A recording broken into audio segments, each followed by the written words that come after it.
ต้องเป็นพระอนาคามีในสุทาวาสนี่ต้องเป็นอนาคามีครับผมต้องเป็นอนาคามีแล้วเขาจะต้องมีอินทรีย์ห้าอย่างใดอย่างหนึ่งแก่กล้านะครับเกี่ยวกับขันธ์ห้าเนี่ยที่มีขันธ์สี่ขันธ์มีขันธ์เดียวครับผมพรหมชั้นสุทธาวาสที่มีขันธ์เดียวก็มีที่มีขันธ์สี่ขันธ์ก็มี ดังนั้นนะผู้ที่จะต่อวิปัสสนาได้คงต้องมีสี่ขันธ์ใช่ไหมอาจารย์คือในสุทธาวาสนี่เขาเป็นปัญจโวการภูมินะครับเป็นขันธ์ห้าแต่ถ้าเป็นขันธ์สี่เนี่ยเขาจะเรียกว่าเป็นจัตุโวการภูมิก็คือเป็นประเภทที่เป็นรูปประพรมนะครับก็จะมีสี่ชั้นนะครับถ้าเป็นอรูปนะก็จะมีอากาสานัญจายตนะพรหมนะครับแล้วก็วิญญาณัญจายตนะพรหมนะแล้วก็อากินจัญญายตนะพรหมนะครับแล้วก็ชั้นสุดท้ายในอรูปพรหมที่มีสี่ขันธ์เนี่ยจะเรียกว่าเนวสัญญานาสัญญายตนะพรหมนะครับถ้าเป็นที่อยู่ก็เป็นภูมิถ้าเป็นบุคคลก็เป็นพรหมนะครับส่วนที่มีขันธ์เดียวนะครับขันธ์เดียวก็คือสัญญาสัตว์นะซึ่งอยู่ในชั้นที่สี่เหมือนกันนะครับถ้าเป็นสุทธาวาสนี่จะเป็นพระอริยะนะครับมีขันธ์ห้านะครับแต่ว่าขันธ์ห้าเขาเนี่ยเขาจะในส่วนที่เป็นคานาประสาทคือคานาจมูกเนี่ยในประสาทจมูกเนี่ยเขาจะไม่มีนะครับแล้วก็ลิ้นนี่มีแต่ว่าเขาไม่มีประสาทลิ้นนะไม่มีประสาทลิ้นครับแล้วก็เขาไม่มีกายประสาทนะครับแต่เขามีรูปร่างแต่เขาไม่มีกายประสาทนะครับพวกที่เป็นรูปประพรมเนี่ยจะขาดอยู่ไม่เหมือนกับเทวดากับมนุษย์นะเขาจะไม่มีหนึ่งก็คือไม่มีประสาทจมูกนะสองก็คือไม่มีประสาทลิ้นสามก็คือไม่มีประสาทกายเขาจะมีแต่ประสาทตาประสาทหูนะครับถ้าว่าโดยประสาททั้งห้าเนี่ยนะครับมีตากับหูครับผมมีประสาทตากับหูสามารถเห็นได้แล้วก็ฟังเสียงได้เชิญก่อนแต่เขาไม่สามารถรับกลิ่นได้รับกลิ่นไม่ได้ครับพวกที่เป็นรูปประพรมนะครับแต่ถ้าเป็นรูปประพรมเนี่ยเขาจะไม่มีเรื่องรูปเลยนะครับเขาจะไม่มีตาไม่มีหูไม่มีจมูกไม่มีลิ้นไม่มีกายนะครับเขาจะมีจิตอย่างเดียวมีจิตอย่างเดียวก็แสดงว่ามีขันธ์เดียว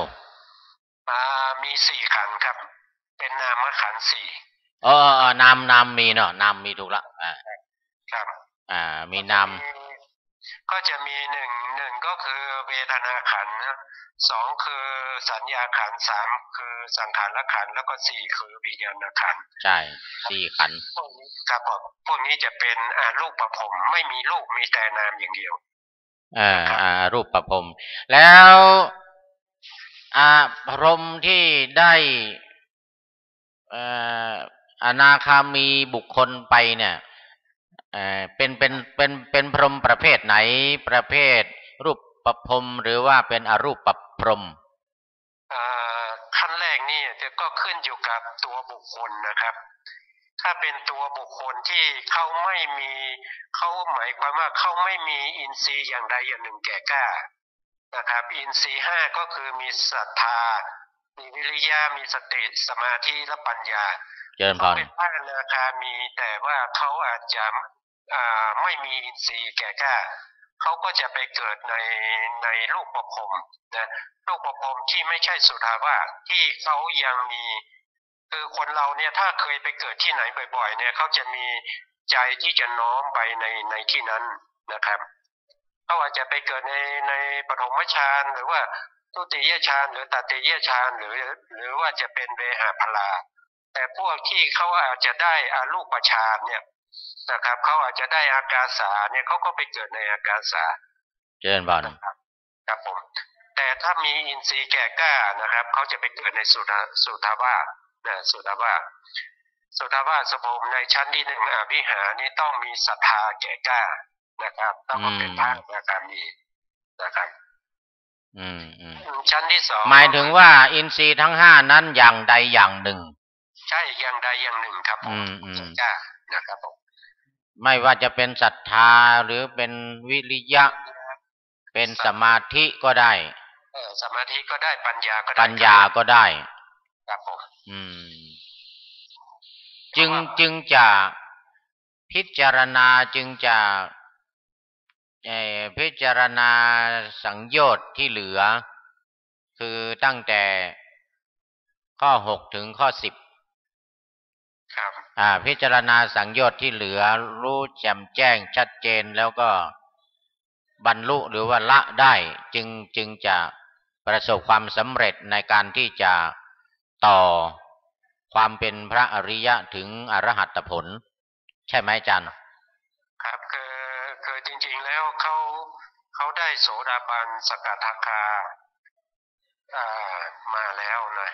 มาแล้วอนาคามีมาแล้วเขาได้มากสองครั้งแล้ว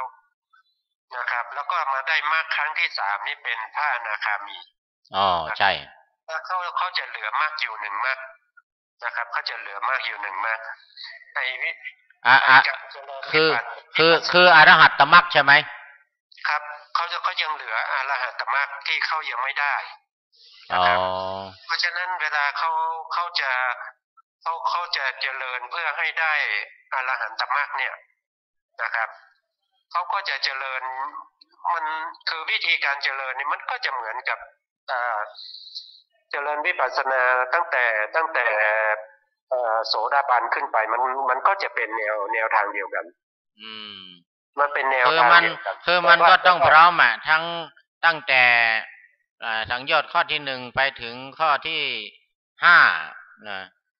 ครับต้องพร้อมหมดจึงจะใช้ได้จึงจะเป็นอนาคามี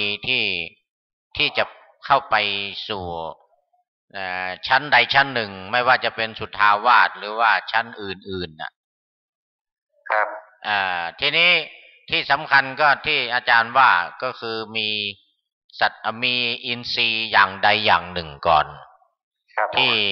แข็งแกร่งแก่กล้าแล้วจึงจะเข้าสู่มรรคอรหัตตมรรคก่อนครับผมซึ่งก็ยังไม่แน่ว่าถ้าได้แม้ว่าได้อรหัตตมรรคแล้วเนี่ยก็ยังไม่แน่ว่าจะสามารถเข้าสู่อรหัตผลได้หรือไม่ใช่ไหมอาจารย์คือมันเป็นอย่างนี้นะครับถ้าได้อรหันตมรรคเนี่ยนะครับอรหันตมรรคดับไปแล้วเนี่ยอรหันตผลจะเกิดทันทีไม่มีระหว่างขั้นครับเหมือนกับที่ว่าไว้วันก่อนครับผมเขาจะได้ติดต่อกันครับเพราะว่าเขาอยู่ในวิถีเดียวกันเจริญพรครับผม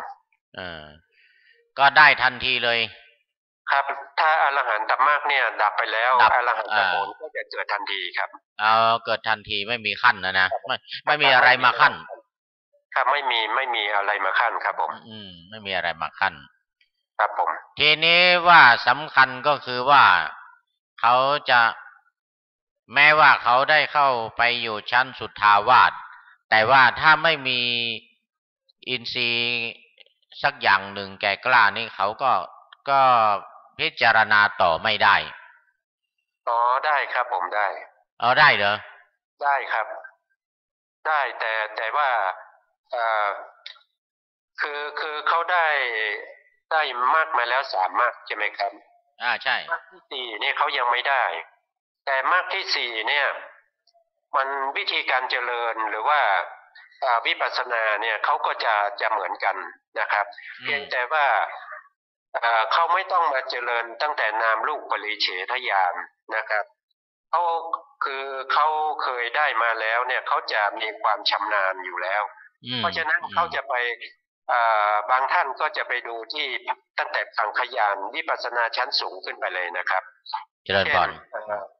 อาจจะเป็น ในยานที่เป็นสังขารุปเปกขายานนะครับก็อาจจะเจริญทางนู้นเลยนะครับแล้วก็เข้าสู่อนุโลมนะครับอนุโลมโคตภูแล้วก็ไปอรหันตมรรคและอรหันตผลเลยก็ขึ้นอยู่กับ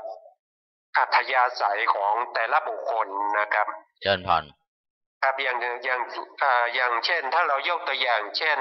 นางวิสาขาหรือว่าอานาถบิณฑิกาเศรษฐีเนี่ยเขาปรารถนาที่จะเกิดทุกภพทุกภูมินะครับตอนนี้เขาเป็นโสดาบันแล้วภพภูมิที่พวกเราไม่ว่าใครก็ตามนะครับ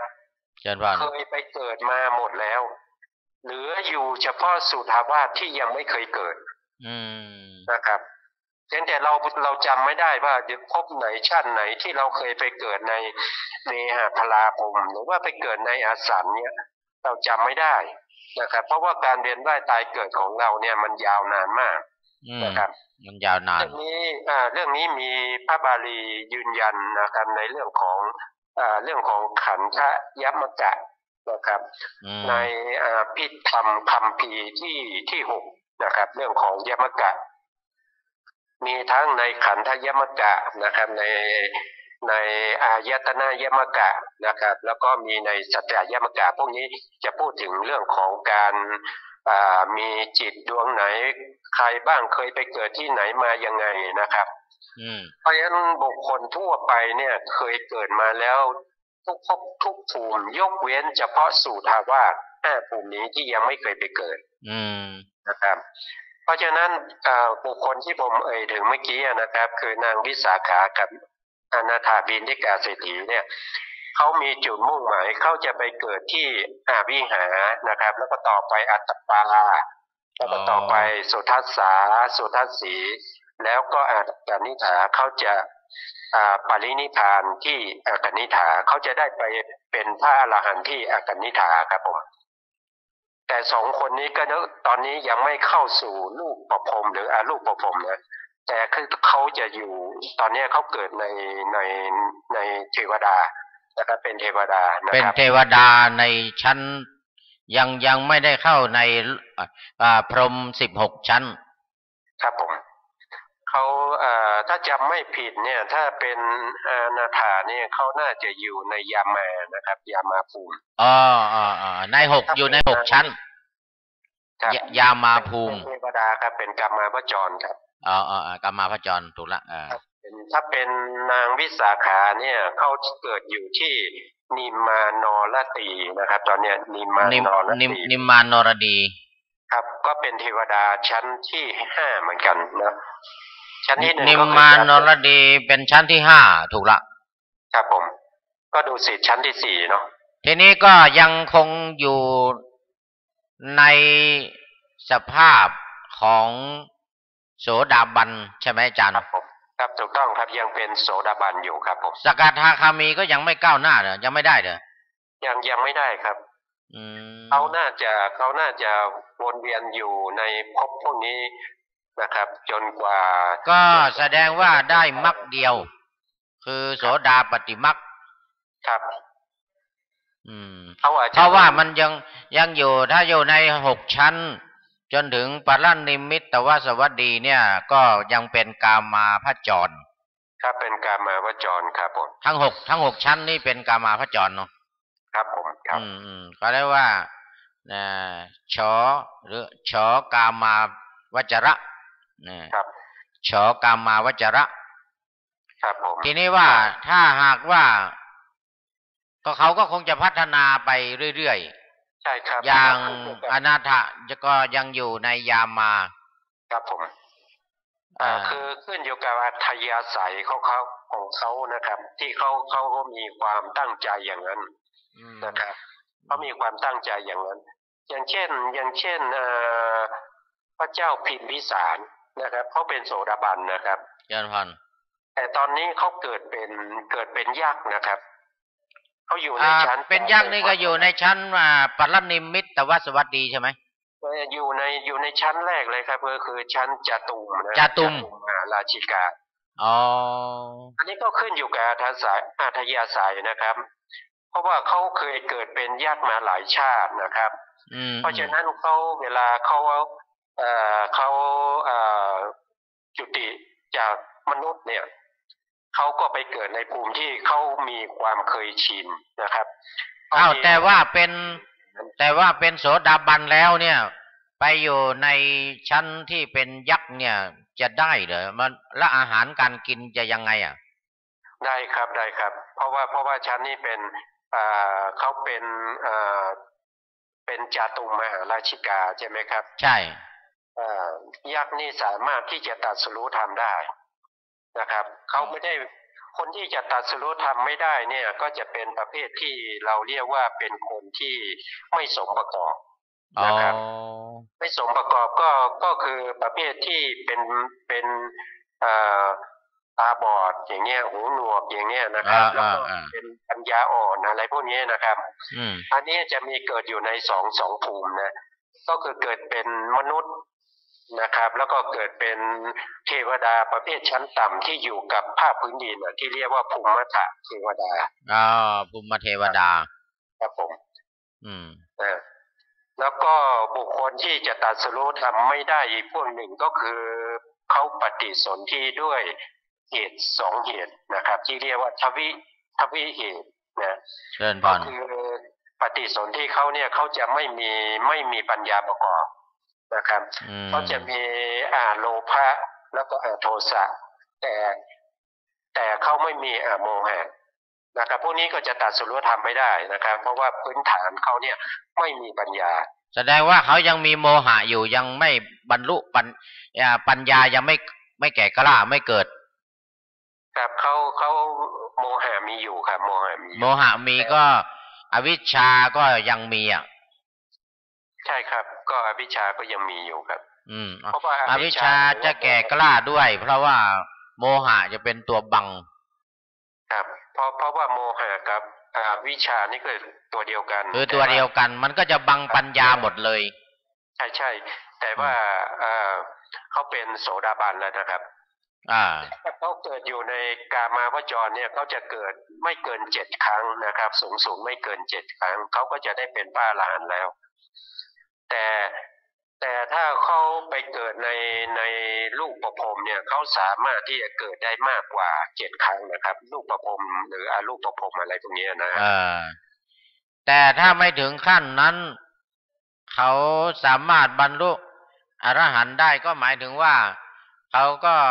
ปฏิบัติหรือว่าสืบเนื่องต่อเนื่องนะจากความเป็นโสดาบันเนี่ยแล้วก็ก้าวเข้าสู่สกทาคามีอนาคามีจนถึงอรหันต์ในระยะเดียวกันหรือว่าในช่วงเวลาเดียวกันใช่ไหมอาจารย์ผมไม่เข้าใจคำว่าช่วงระยะเวลาระยะก็หมายถึงว่าเป็นสกทาคามีด้วยแล้วก็ต่อเลยอนาคามีแล้วก็ต่อเลยอรหันต์โดยไม่มีอะไรมาขั้นครับผมก็เหมือนกับพระพุทธองค์ใช่ไหมครับใช่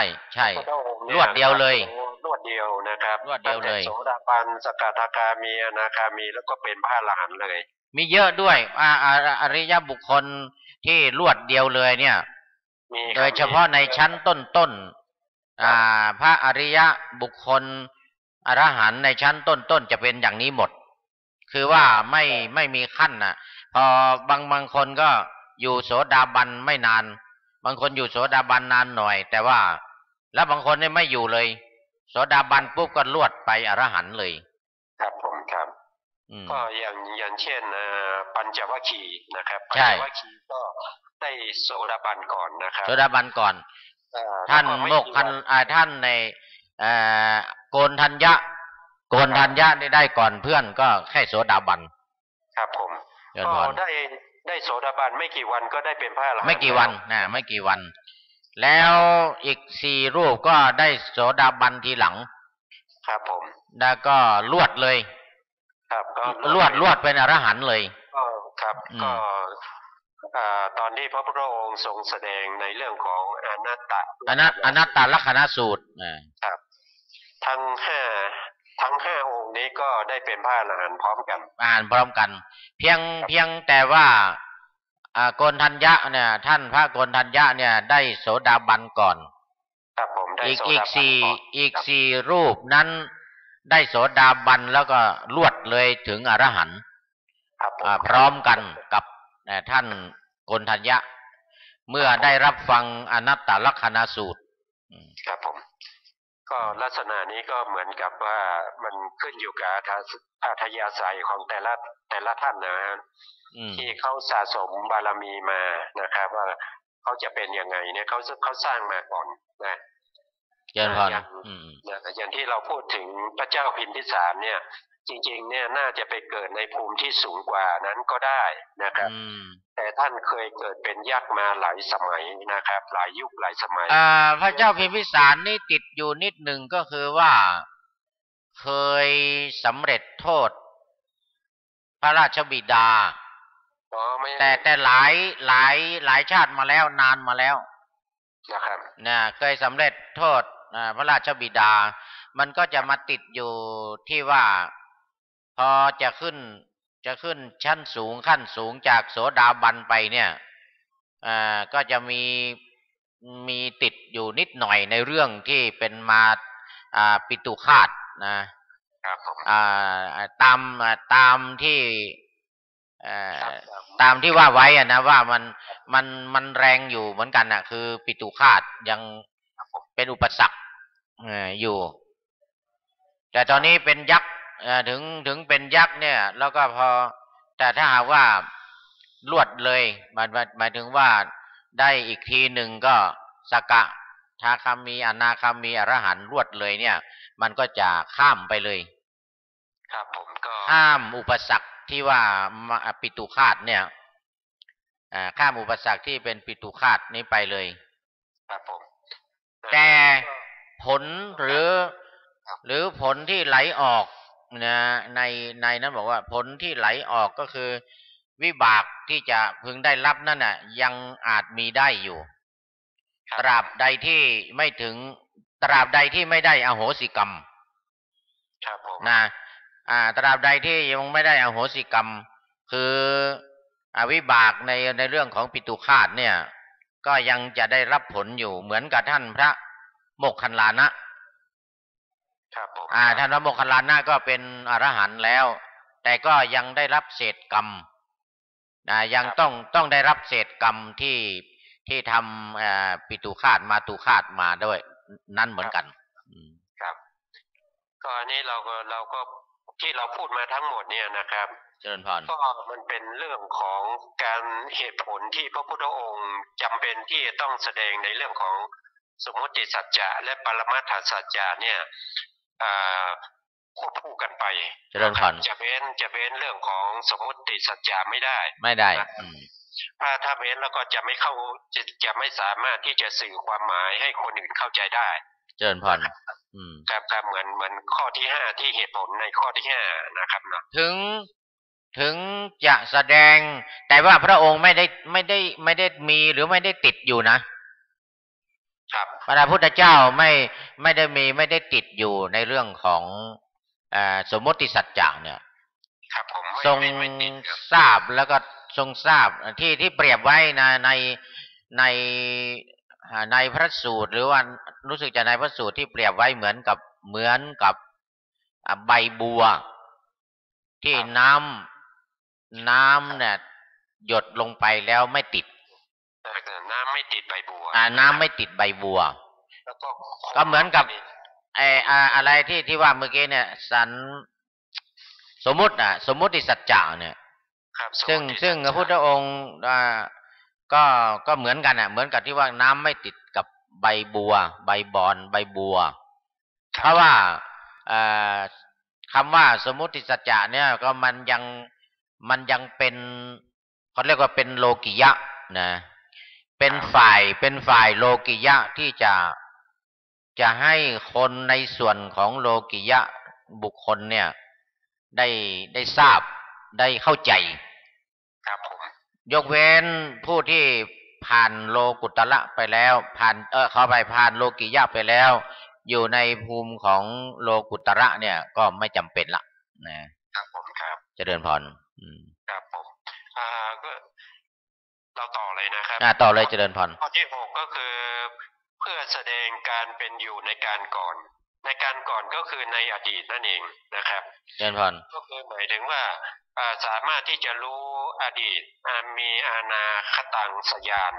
นะครับสามารถที่จะพูดประวัติของคนนั้นคนนี้ได้อย่างเงี้ยนะครับก็ต้องอาศัยบัญญัติเหมือนกัน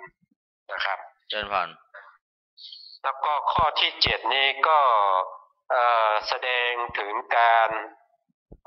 บริสุทธิ์แห่งทัศสินาทานนะครับอันนี้แสดงถึงความบริสุทธิ์ของทัศสินาทานอันนี้พระอาจารย์มีคำอธิบายทัศสินาทานไหมทัศสินานะครับทักษิณานุปทานครับผมทักษิณานุปทานในส่วนของคือตั้งแต่โสดาบันนะโสดาบันสกทาคามีจนถึงอนาคามีด้วยครับซึ่งยังจะต้องมีหรือประกอบหรือทำทักษิณานุปทานอยู่แต่ว่าในระดับอนาคามีเนี่ยความจริงก็ไม่จำเป็นเท่าไหร่ไม่จำเป็นเท่าไหร่แล้วทักษิณานุปทานเนี่ยเขาจะเรียกว่าแกร่งกล้าโดยไม่ต้องอาศัยทักษิณานุปทานก็ได้ส่วนโสดาบันกับสกทาคามีนั้นก็ยังต้องอาศัยทักษิณานุปทานคือการทำตามส่งในภายหลังของคนที่เกี่ยวข้องอยู่ด้วยกัน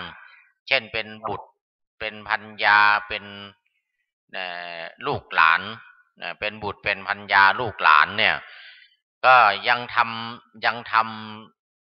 ต้องทำทักษิณานุปทานให้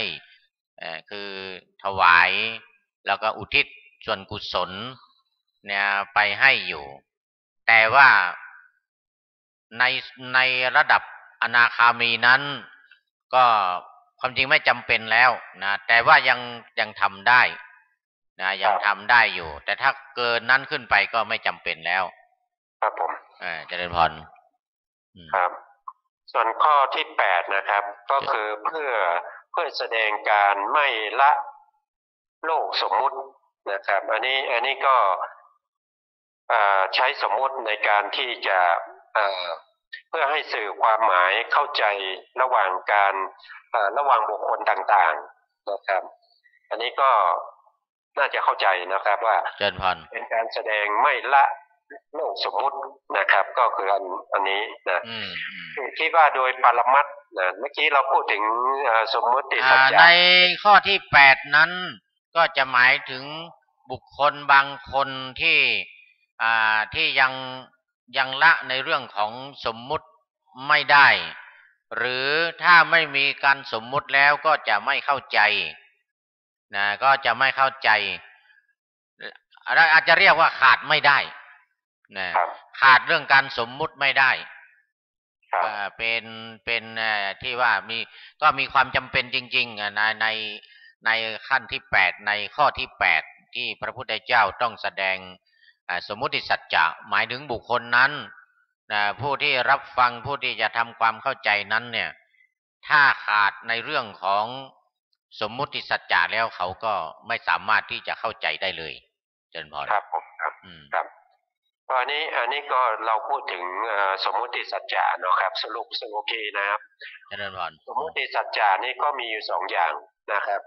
อย่างที่1ก็คือสมมุติสัจจะที่พระพุทธองค์ทรงแสดงไว้ในพระสูตรกับพระวินัยนะครับอันนี้เป็นส่วนหนึ่งนะครับแล้วก็ส่วนที่2ก็คือสมมุติสัจจะที่ชาวโลกใช้พูดกันอันนี้ก็จะพูดกันที่มันนอกเหนือจากการแสดงธรรมนะเช่นชาวโลกเขาอาจจะพูดกันในเรื่องของการทำมาหากินอะไรต่างๆพวกนี้นะครับอันนี้ก็เป็นสมมุติเหมือนกันนะครับเจริญพรถึงแม้จะเป็นสมมุตินะครับแต่ก็จะตั้งอยู่บนความเป็นจริงนะครับก็คือป้องกันไม่ให้เกิดมุสาวาทเจริญพรนะครับอันนี้ก็เป็นเรื่องของสมมุติ นะต่อไปก็เรื่องของปรมัตถ์นะปรมัตถสัจจะนะปรมัตถสัจจะนี้นะครับอันนี้ก็จะมีอยู่สองอย่างนะครับอย่างที่หนึ่งก็คือสภาวะสัจจะสภาวะสัจจะเนี่ยก็คือเป็นสภาวะของนามธรรมกับรูปธรรมนะครับที่มีตามปกติโดยทั่วไปนะครับเช่นถ้าเราพูดถึงธาตุดินอย่างเนี้ยธาตุดินเขาก็จะมีสภาวะของความแข็งใช่ไหมครับความแข็งกับความอ่อนนะครับแล้วก็ธาตุน้ำนี้ต้องรู้ได้ด้วยทางใจมีสภาวะการไหลเกาะกลุ่มนะครับพวกนี้นะเป็นธาตุน้ำนะเจริญพรเป็นความเย็นความร้อนเนี่ยก็จะเป็นธาตุไฟนะครับแล้วก็ถ้าเป็นความหย่อนตึงไหวนะครับพวกนี้จะเป็นธาตุลมต้องจะมีสภาวะของตัวเองอย่างนี้สภาวะอย่างนี้เรียกว่าเป็นปรมัตถ์ที่เป็นส่วนของที่เป็นไปตามสภาพตามสภาวะธรรมครับผมอันนี้จะเรียกว่าเป็นสภาวะสัจจะสภาวะสัจจะก็คือเป็นความจริงตามสภาวะของนามธรรมและรูปธรรมนะฮะเจริญพรที่ผมพูดไปเมื่อกี้ก็คือรูปธรรมใช่ไหมครับเป็นรูปธรรมแต่ถ้าเป็นนามธรรมเนี่ยเราก็สามารถที่จะรู้ได้เหมือนกันนะครับเช่นในขณะที่เราโกรธอย่างเนี้ยนะที่มีโทสะนะมีความโกรธในใจเนี่ยเราจะรู้ได้ด้วยตัวเองมันเผามันร้อนในใจใช่ไหมครับ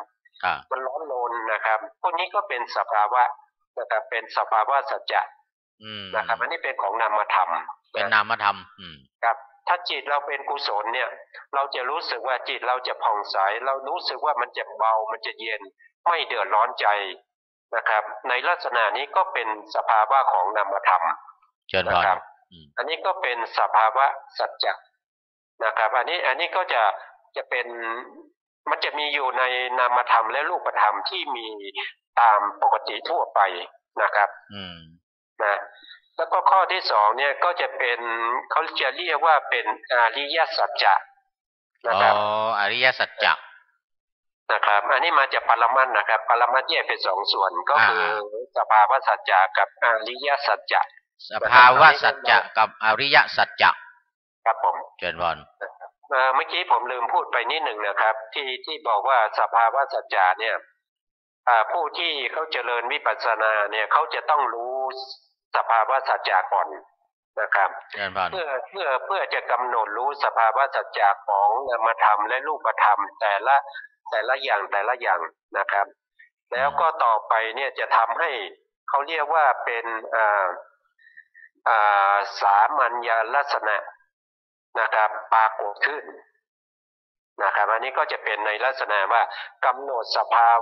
ภาวะสัจจะเพื่อจะให้ได้มาซึ่งสามัญลักษณะก็คือความเป็นอนิจจังทุกขังอนัตตานะครับไม่ว่าจะเป็นนามธรรมหรือรูปธรรมก็ตามนะครับจะต้องมีสามัญลักษณะอยู่แล้วนะเพียงแต่ว่าเราจะมองไม่เห็นเราจะเข้าถึงไม่ได้แต่เราต้องเข้าถึงด้วยวิธีการที่จะเจริญในเรื่องของสภาวะสัจจะเพื่อจะเข้าไปสู่สามัญลักษณะนะครับอันนี้ก็จะเป็นในส่วนของข้อที่หนึ่งก็คือสภาวะสัจจะวันนี้ก็คงจะได้ข้อที่หนึ่งก่อนอาจารย์เพราะตอนนี้เวลาจะหมดแล้วครับผม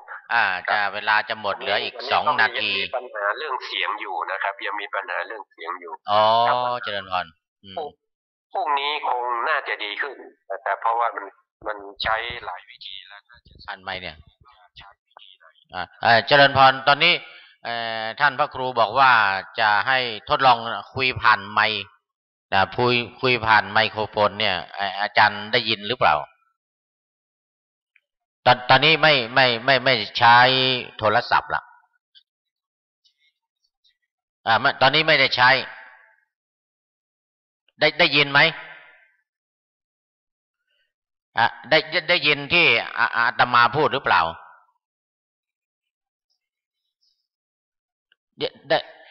ได้ยินนี่หมายถึงว่าได้ยินผ่านโทรศัพท์ใช่ไหม แล้วผ่านทางอินเทอร์เน็ตผ่านทางเครื่องที่ทางโน้นได้ยินหรือเปล่าอ๋อถ้าอย่างนั้นก็ยังตอนนี้สัญญาณมันจะน้อยมากเจริญพรนะฮะงั้นก็ตอนนี้ก็พยายามท่านพระครูก็กำลังประสานกำลังติดต่อทำให้ที่จะให้มันได้คงจะเป็นครั้งต่อไปตอนนี้เวลาหมดแล้วอาจารย์ก็คงจะต้องได้ยุติก่อนในถึงตอนของนะสภาวะสัจจะถึงสภาวะสัจจะส่วนอริยสัจจะเนี่ยก็คงเป็นเรื่องใหญ่เอาไว้ในครั้งต่อไปนะวันนี้ก็ต้องขอบคุณขออนุโมทนากับท่านอาจารย์ประเสริฐพีระวงศ์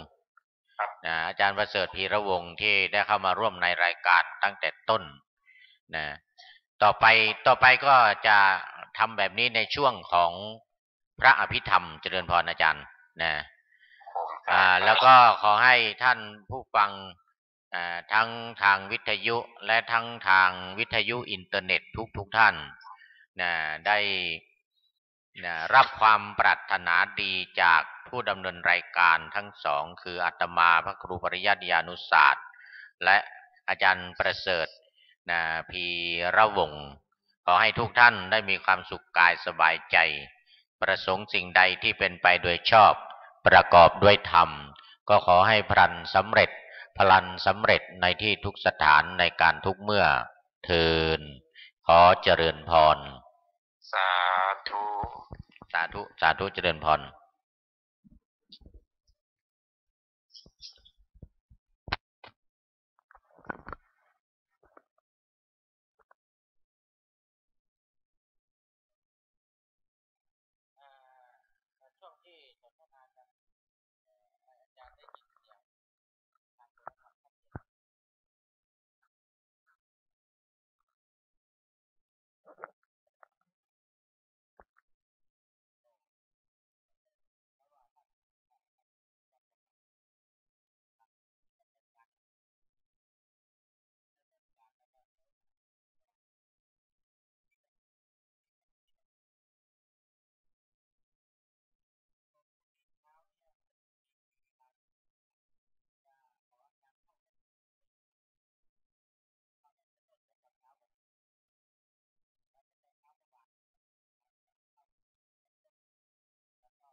โหลโหล1 2 3อาจารย์เสได้ยินไหมทางเฟซบุ๊กอ่ะ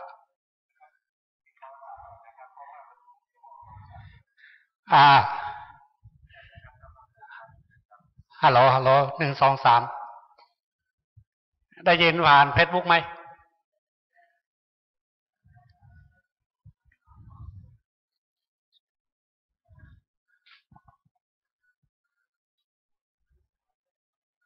ฮัลโหล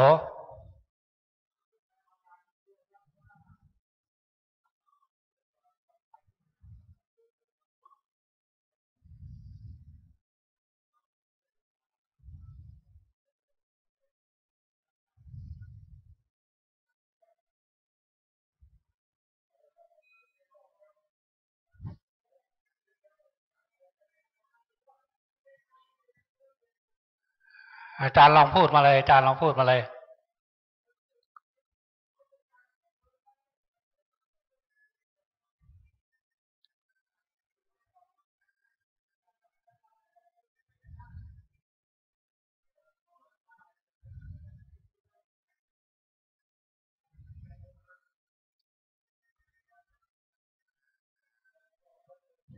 ฮัลโหล1 2 3เสียงไมโครโฟนเสียงออก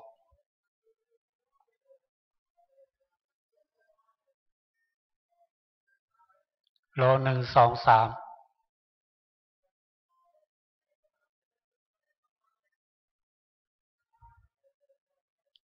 ฮัลโหล1 2 3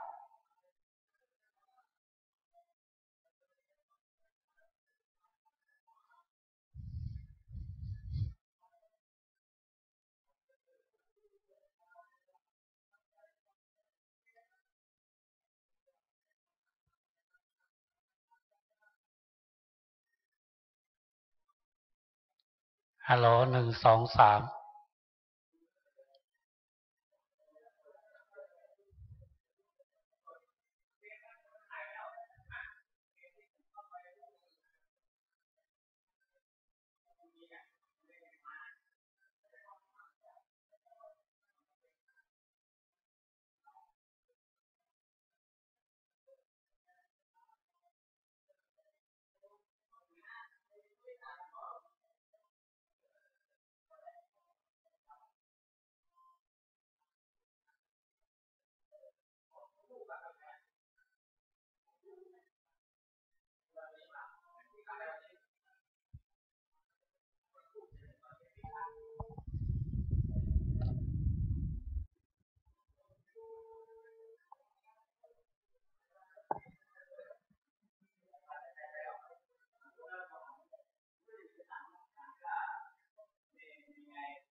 ยังอาจารย์เข้าที่โปรแกรมที่บันทึกก่อนแต่วันนี้สั่งอาจารย์ล่ะอาจารย์เราอู้มาล่ะ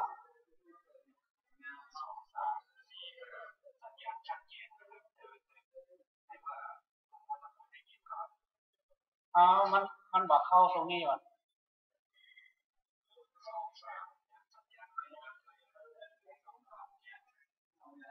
จริงมันน่าจะออกมาแบบ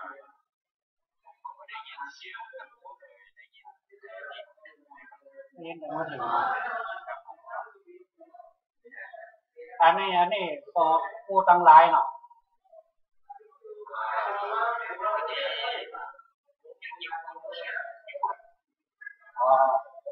ที่มือถือนี่นะอาจารย์โทรไปตั้งไลน์หนึ่งก่อน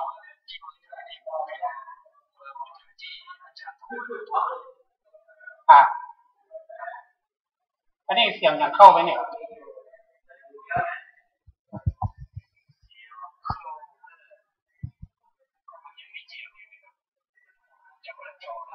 อ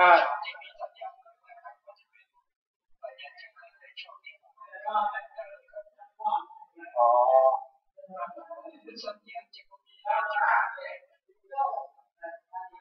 ตอนนี้เสียงอาจารย์เข้าที่หน้าจอคอมอาจารย์ได้ยินไหม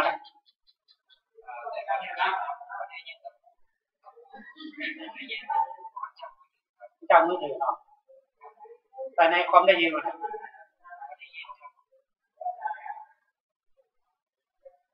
ในคอมของอาจารย์เสียบหูฟังว่าจะอยู่มันน่าจะออกลำโพงนะ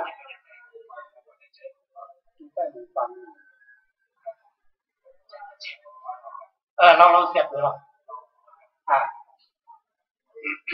เสียบหูฟังจากคอมนะ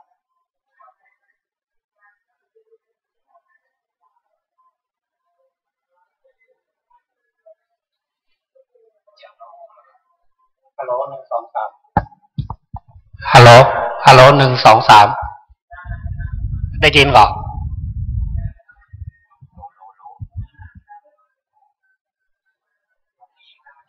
อ๋อมันเป็นอย่างไรไม่ได้ยินเสียงไม้เนาะถ้ามันผ่านไม้นี่มันจะอู้กันได้เลยนะตอบโต้เนี่ยอู้ทำให้ไปในสัญญาณมีผมว่าพระอาจารย์ได้ยินไม่ได้ยินหรอ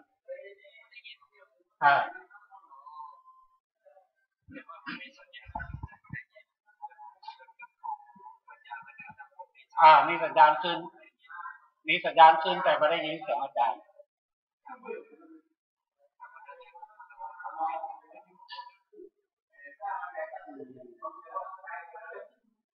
ตอนนี้อาจารย์ลองผู้ผ่านไลน์ในคอมนี่ก่อนในโน้ตบุ๊กเราลองเปิดก่อนเดี๋ยวจะปิดเฟซบุ๊กก่อน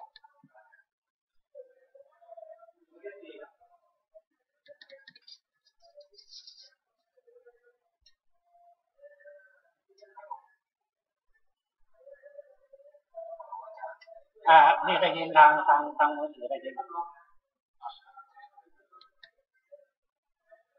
เดี๋ยวจะลองโทรทางไลน์ดูเดี๋ยวปิดทางไลน์กันเนาะปิดโทรศัพท์ก่อน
ฮะ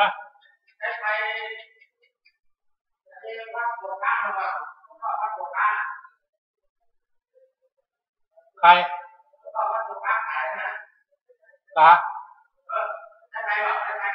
ไม่ได้ไปครับ